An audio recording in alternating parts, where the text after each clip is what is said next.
Hey guys, how's it going?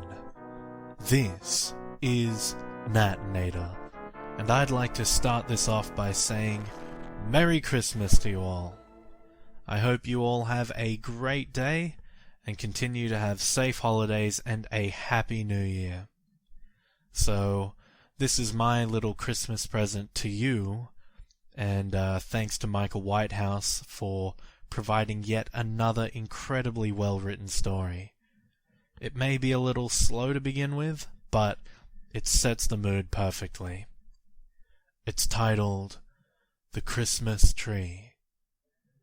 Now, as always, turn out the lights, get comfortable, and let the story begin. Staring at the tree, whiskey in hand, Pete was pleased that this year would be different from the last. It had been the strangest time of his life, but he truly felt like things were finally coming together.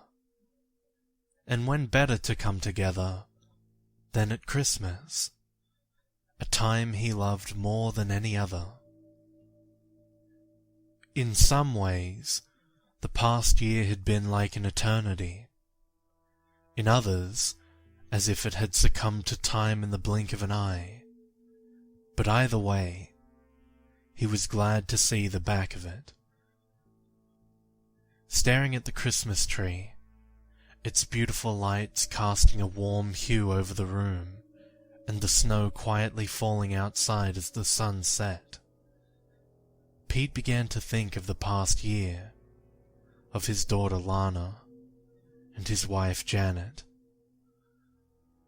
It had started with a very normal December, 12 months earlier. The small town in which they lived was covered in a thick layer of snow, the residents spending most of their days clearing driveways, and Pete's wife going off for one of her usual wanders. She had been gone for a couple of hours, but while Janet was utterly devoted to her family, she still needed moments to herself, to clear her head, to diminish the stress that comes with a loving yet disorganized husband, and a little girl who was kind, but whom enjoyed trying her parents' patience as much as possible. When the tensions of a domestic life clouded her feelings, or began to weigh on her spirits, Janet would wander out of the back door into the fields and woodlands which characterized the entire area, and trek for a little while through the pines which dotted the landscape. It therefore wasn't unusual for her to be gone for fairly long periods, especially since it was around that time of year when she would take it upon herself to choose the Christmas tree. No matter how much Pete or Lana asked to help out, this was Janet's job. She loved the tradition of it, the process of choosing the best possible tree, cutting it down, and then seeing the bright smiles on her family's faces as they would gleefully take the tree indoors and decorate it with sparkling glitter garlands, warm glowing lights, and an array of festive baubles. It was a small highland town where they lived, far away from any major city, but Janet and the rest of her family loved their home. The simplicity of it, the feeling of being an integral part of a close-knit community, and of course, the beautiful surroundings, lush during the Scottish summer and cold, crisp, stark, but yet awe-inspiring in the winter. Most importantly, she loved the pine woods nearby, specifically a collection of trees which sat at the top of a small hill within walking distance from the house, perfect for picking a Christmas tree. She would return there each year, and while their numbers thinned due to a few other neighbors going there for the exact same purpose, there were enough trees to last a good many years. When she had been gone for 3 hours, Pete began to grow nervous, as this was longer than usual, and since it was getting dark, he took it upon himself to venture outside, telling Lana to lock the doors after him, and that he would not be long. Lana laughed when he told her that he expected that Mummy was struggling through the snow with a huge tree, bigger than any other they had ever had. Pete loved to see the excitement in his daughter's face at this time of year, and he told her to watch from the bedroom window to see what they would bring back. With this, she excitedly ran up the stairs, straight to her window, before he had to call her back down to lock the door.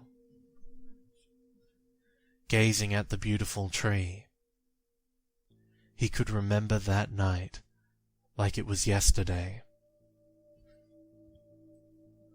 The snow was crisp on the ground and crunched under his feet as it began to freeze. Small flakes fell from the sky occasionally, but Janet's footprints remained uncovered. Even without them, Pete knew where they were heading. The hill where Janet returned each year was only a 40-minute hike away. She would pick a pine tree from there. In fact, sometimes she picked 2. One around 6 foot, the other a young tree about half the size, if they could find one suitable. It was difficult at times to find smaller trees, as they seemed to be rare in that area. Everyone in the town seemed to like the idea of having a small tree in their children's bedrooms, so people would climb up there with an axe and take what they wanted, so there weren't as many at hand. Lana, at one time, had thought it was sad to cut down and kill the trees just for people to look at, but Pete explained to her about tradition, and that he was sure more would grow back. With time, she forgot this protest, and looked forward to the years where she could have one. If a smaller tree couldn't be found, they had a lovely synthetic one which would sit at her window. Secretly, she loved this just as much, but as her father had said, tradition is tradition. The larger tree would be placed in the living room, and adorned with an assortment of baubles, glittering decorations, and lights. The other, in Lana's room, would be sprayed with a can of fake snow, and covered in hanging candy sticks and chocolates. Although, she was always told she could only have one a day before bed as a treat. Of course, occasionally she would break this rule, and just hope no one would notice. Janet could always tell, but she would let it go. Christmas time was the best of times after all, and it was so brief. As Pete approached the hill, he knew something was wrong. He felt it in his bones. As he climbed, the snow began to fall in greater volume, and the sky dimmed with it. Standing at the humble summit, a stillness spread. Silence interrupted momentarily by the almost audible patter of snowflakes floating gently to the ground. He followed the footprints now with purpose, knowing that if the snowfall increased, that it would be nearly impossible to find Janet. Twilight fell, covering everything in a dark blue wisp of color, as the frost began to nip at his now rosy cheeks.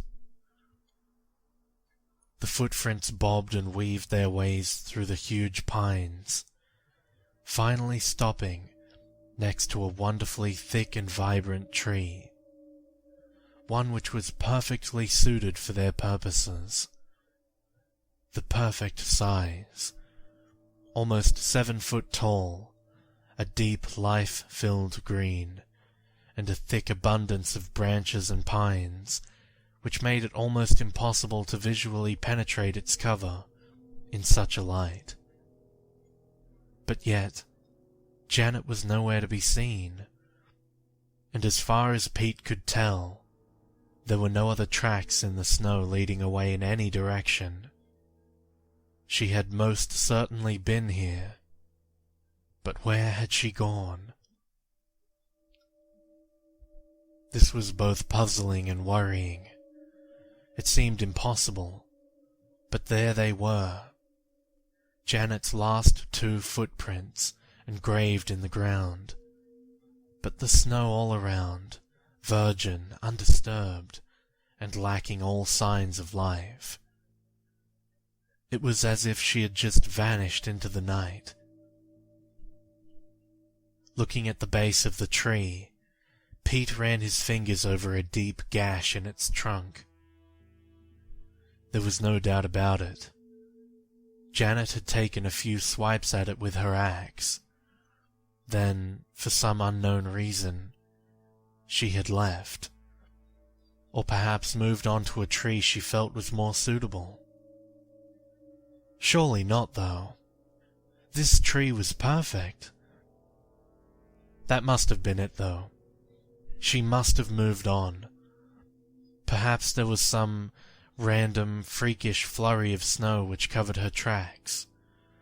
Yes, that must have been it. But Pete knew this was wishful thinking. He had lived there for years, and in all of that time, he had never seen such a thing.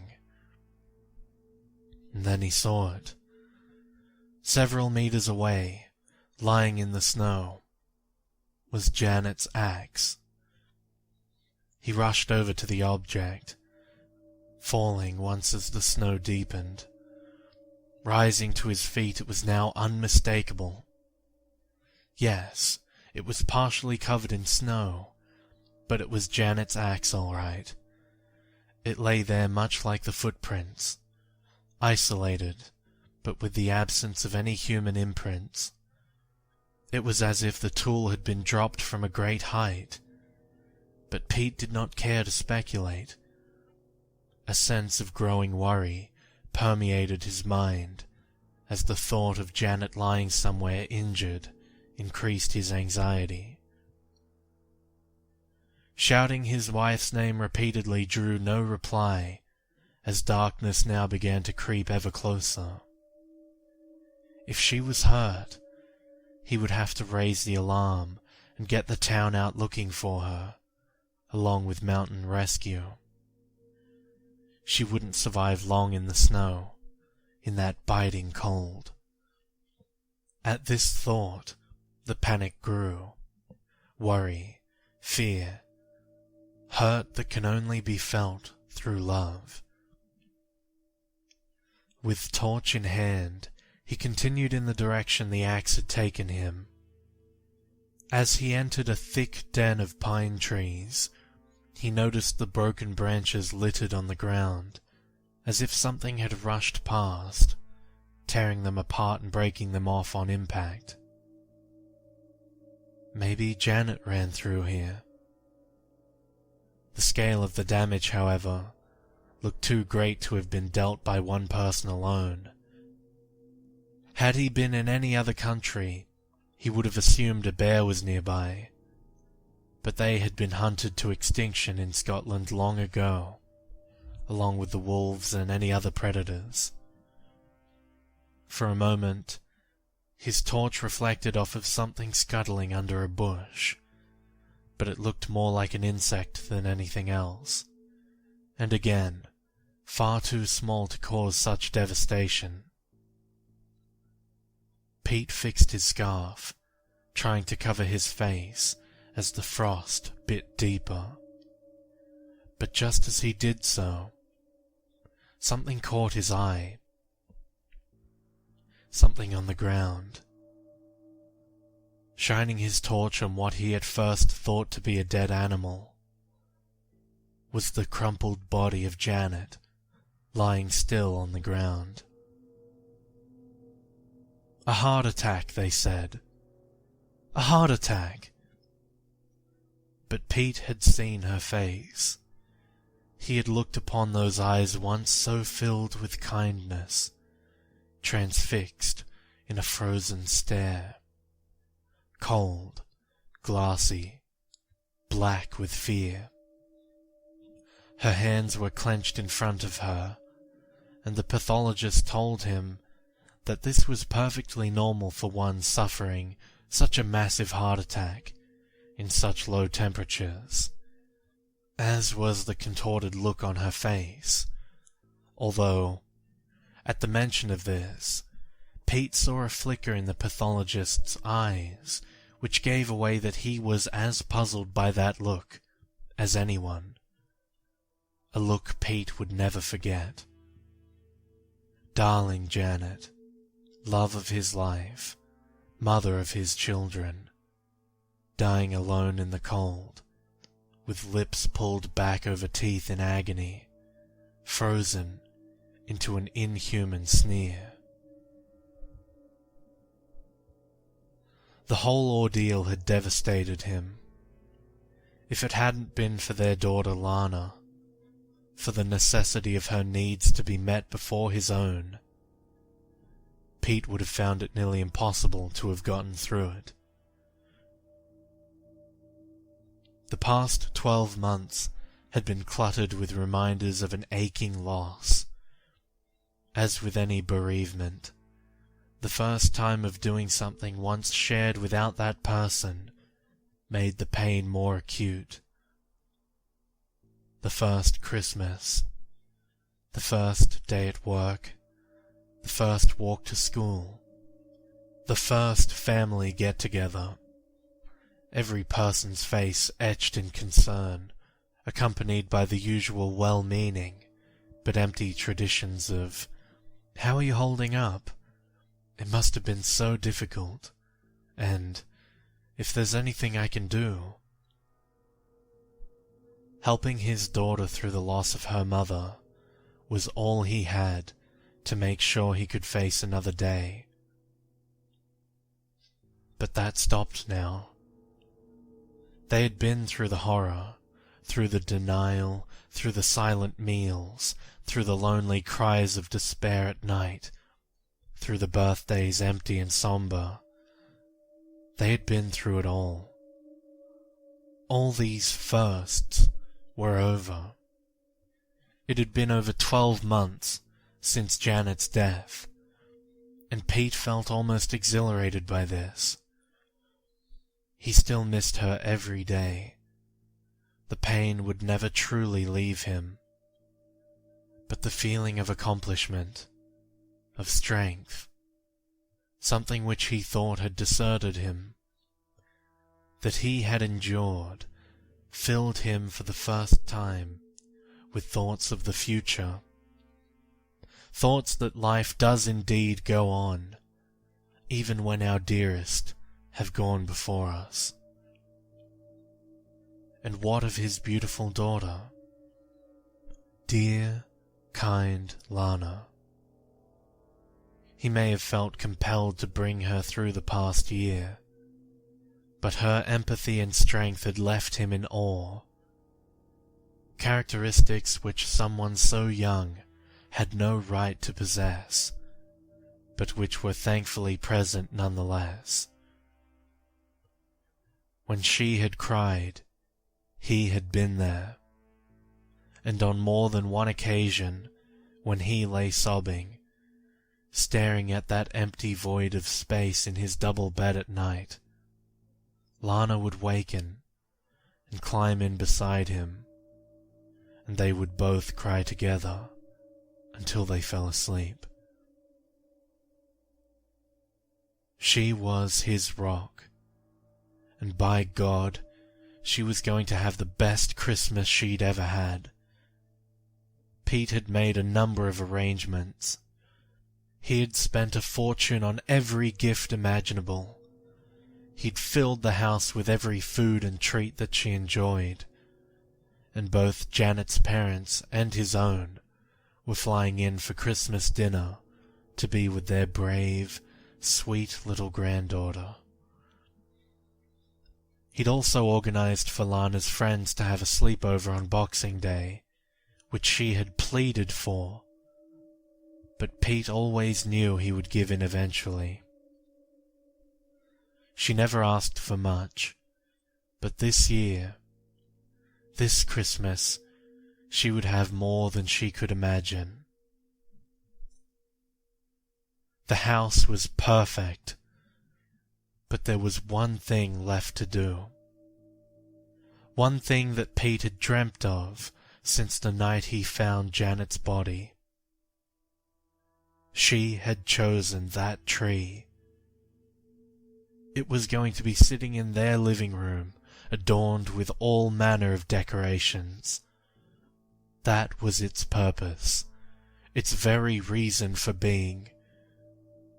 Janet never finished cutting the damn thing down. In many ways, it was her dying act, and Pete was going to make sure that it was fulfilled. On the anniversary of her death, he wandered through the snow, winding his way through the pines until he stood at the foot of that ominous little hill. The sun shone brightly, and it wasn't as cold as it had been the night Janet died, but each footstep was accompanied by a sickness in the pit of Pete's stomach. Each stride a morbid reminder of the previous year, and that terrible heartbreak in the snow. Marching to its peak, he first walked to and observed the scene of Janet's untimely death. Standing there where her body had laid, Pete wiped the tears from his eyes and placed a small Santa figurine on the ground, burying it in the snow. It had always been hung from the branches of each yearly tree, and was her favorite decoration. It seemed only right that it be with her. Another few minutes of trudging, and there it was. It was still standing, that damn tree. As if ravenous for revenge, Pete pulled Janet's axe from his backpack and charged at the pine. He battered and chopped at the cut which Janet had made the previous year, making it deeper with every slice, with every pound of pressure he could muster. The tree groaned and creaked as if in pain, but Pete did not care.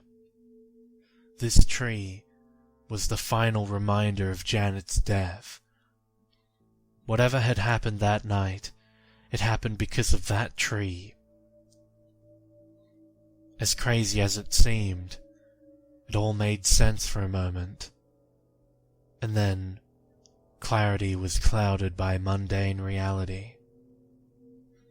She had simply died of natural causes.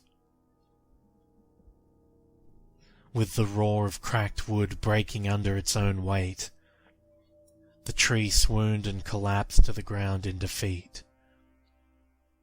Tying a rope around its trunk, and then using string to fold its branches inward, Pete dragged that memory, that cold-hearted pillar of nature's brutality, through the snow, over grass and gravel, and finally to his back door.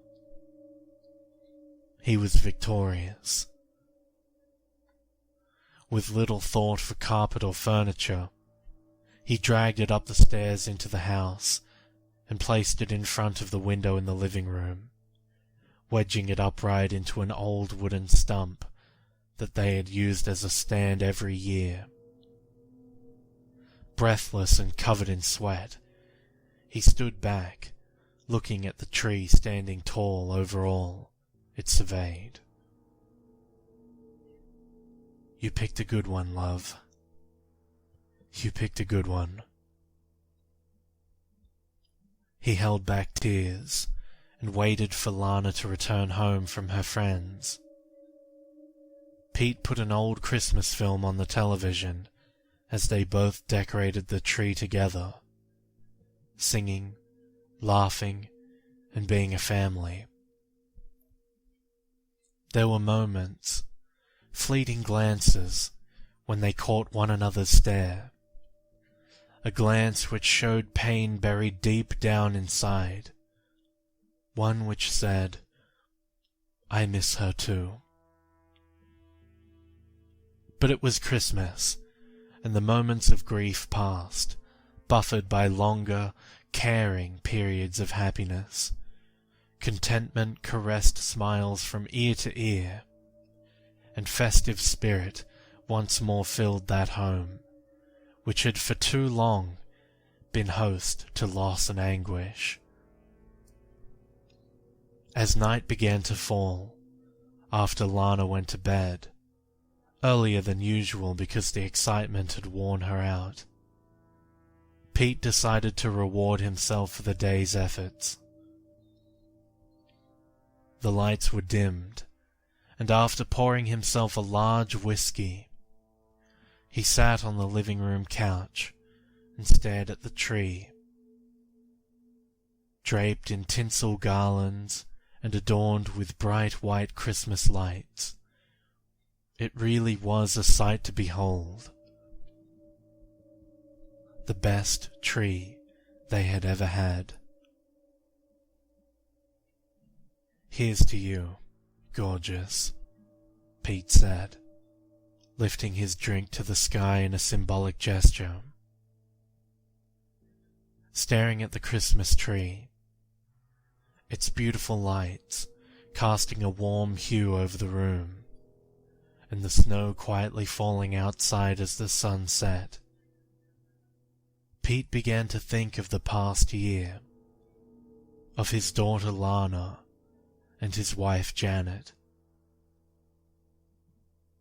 Time passed slowly as he thought of all things gone, how they had led to this moment through pain and suffering, but now, hopefully, onwards to the future, and one filled with at least the briefest possibility of joy.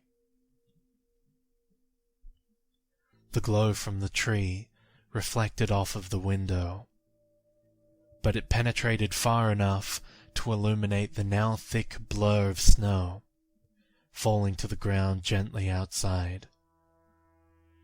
The room remained dark, but the lights bathed everything subtly in a warm Yuletide radiance, which when accompanied by the orange lambiency of the fire only served to cultivate the anticipation for Christmas even more so. For the first time in a year, Pete was happy. Something bothered him, though. There was a slight apprehension or annoyance at the back of his mind, something which was spoiling the display. Sipping at his whiskey, casting a glance at the entire room, he finally saw what the problem was. Two of the Christmas tree lights were occasionally flickering. Not constantly, but often enough to be noticeable, and more importantly, aggravating. Downing the rest of his drink, Pete rose to his feet, now feeling the aches in his muscles from the effort exerted while dragging that thing all the way home from the hill. Walking over to the tree, the lights were indeed flickering, but there was something unusual about them. They seemed deeper than the rest, as if coming from around the trunk rather than resting on the branches.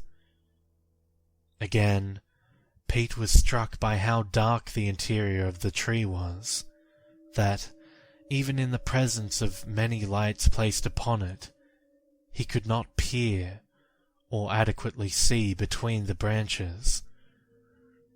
Even the two lights which sat deeper between the pines did not seem to illuminate their surroundings in any way. The empty glass slipped from his fingers, smashing on the floor. The lights were fine. They weren't flickering at all. But the occasional blinking of two eyes amongst the branches had been enough to catch his attention. He froze to the spot, and it was as if the room grew somehow darker. Something stirred between the pines, between the knotted wood, and the scratched, porous surface. Something lived there. A feeling of utter paralysis now took hold, his feet firmly glued to the ground as the two eyes slowly pushed forward. Creaking and cracking, a face revealed itself from between the pine-covered branches, as if seeping out from its innermost visceral point. Mold-covered, ancient, its features twisted in rage. Fear began to course through Pete's veins. His heart beat faster and faster as the face moved closer. Its eyes, devoid of pupils now, swamped in a maddening yellow, and from below, the protrusion of two thin, moss-covered legs arching out from between the branches. With a creak and snap, it straightened itself, now standing in all of its terrible glory in front of the tree. It was now pitch black outside, and it would have been clear to Pete that this animal, this creature, was of a nocturnal nature. But in its stare, he found himself helpless. His heart skipped. First it was a palpitation. Then he could feel a searing pain in his left arm. He clutched his chest, but his feet remained adhered to the ground, and it was impossible to look away from those yellow, unmarked eyes. Its gaze came closer still, and in the pain which it brought, Pete knew he was going to die, to be found like Janet, cold, face contorted, and the second victim of that which lived amongst the pines on that hill. The pain was now unbearable. The paralysis removed the possibility of a scream. What little light there was from the fireplace now illuminated its head, elongated on one side, pulsating on the other. Its face dominated by a large dark hole, which appeared in place of a mouth or nose, one which no light could penetrate. As its boil-ridden head stopped to meet his own, and the hole in its face almost touched his mouth, an involuntary sneer pulled Pete's lips up to reveal his teeth, and his face contorted into an entirely unnatural position. Then, that one word, a word so powerful, so pure, that even the most evil of intentions could be dispelled by it. Daddy?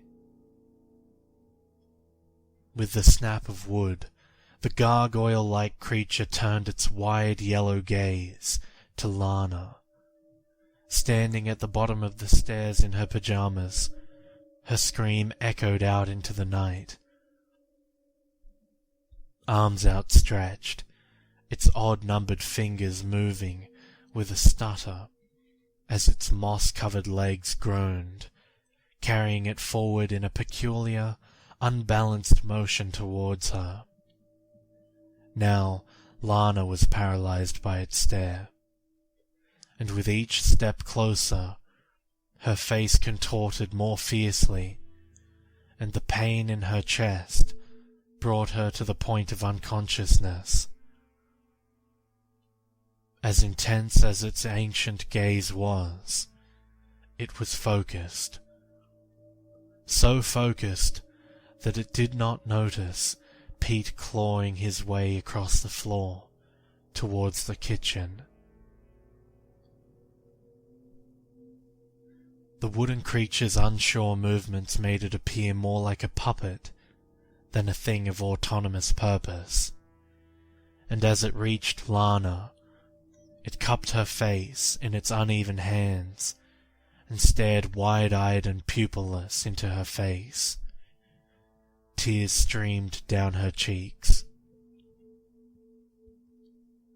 The sound of feet running filled the air, and as it twisted to investigate, a loud crack was heard as Pete ran up onto the couch, jumping high into the air, bringing Janet's axe down deep into its spine. No blood ran or gushed, but a plague of unfamiliar, insect-like critters poured out of the wound.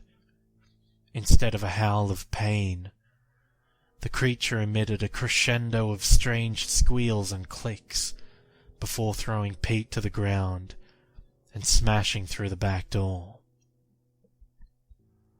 Lana's father gave chase, but it was impossible, as the wooden creation moved at an unimaginable pace, gliding on the ground with each stride, leaving no footprints in the snow.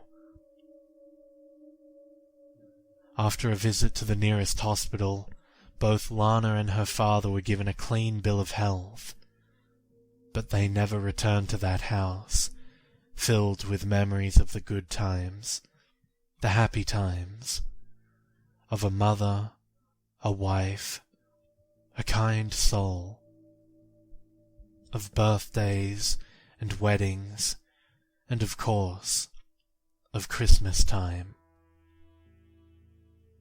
Pete didn't know what that creature was, whether it was alive or dead, or something else entirely inconceivable to the human mind. But he made a solemn promise to himself, from that moment on. Never again would he cut down a tree, decorate it, and take enjoyment in its appearance as it died. Because no matter how pretty they are, no matter how much warmth they give, no matter how much they might make people think of Christmas, you just don't know what may be living inside.